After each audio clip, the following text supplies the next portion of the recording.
PIK 1 dan PIK 2. Negara dalam negara atau lepas seperti Singapura dari Malaysia. Guys, tahu nggak? Ada pola aneh di PIK 1 dan PIK 2 yang mirip banget sama Singapura sebelum lepas dari Malaysia. Bisa jadi ini bakal jadi negara.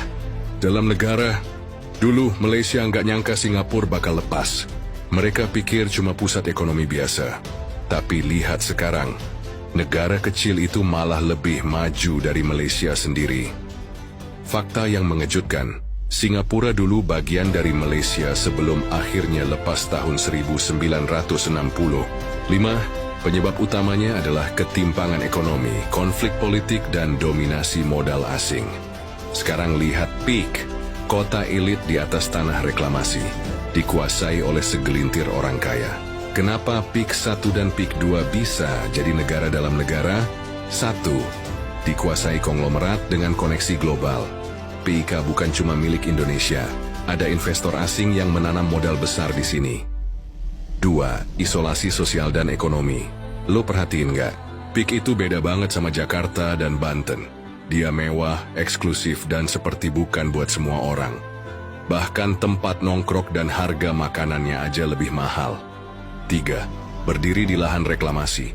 Sama kayak Singapura, PIK juga dibangun di atas tanah reklamasi. Kalau tanah ini makin meluas dan makin mandiri, apa bedanya sama wilayah otonom? Pertanyaannya, apakah ada motif terselubung? Jangan-jangan ini bukan sekadar proyek properti. Bisa jadi di sini ada skenario yang lebih besar. Beberapa kemungkinan yang bikin pemerintah harus waspada. 1. Bisa jadi zona bebas pajak.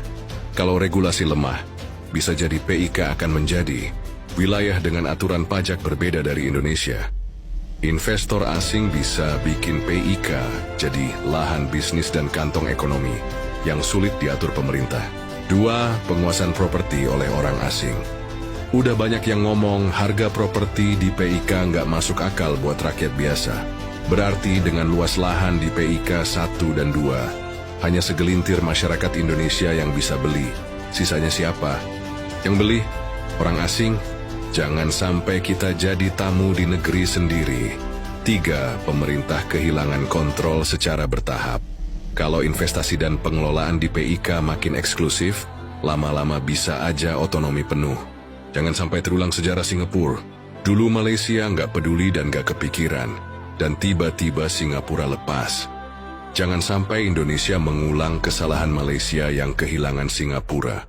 Solusi buat pemerintah dan masyarakat.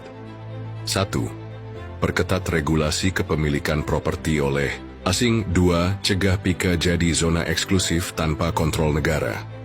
3. Pastikan pembangunan merata, biar nggak terpecah jadi elit versus rakyat biasa.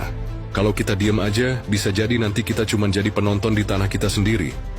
Share video ini biar makin banyak yang sadar. Tag pemerintah, tag akun-akun yang bisa selesaikan ini. Kita nggak boleh cuek sama apa yang terjadi di depan mata kita sendiri. Tulis pendapat kalian di komentar. Apakah menurut kalian PIK bisa lepas dari Indonesia seperti Singapura dari Malaysia? Follow akun ini buat bahas lebih banyak fakta.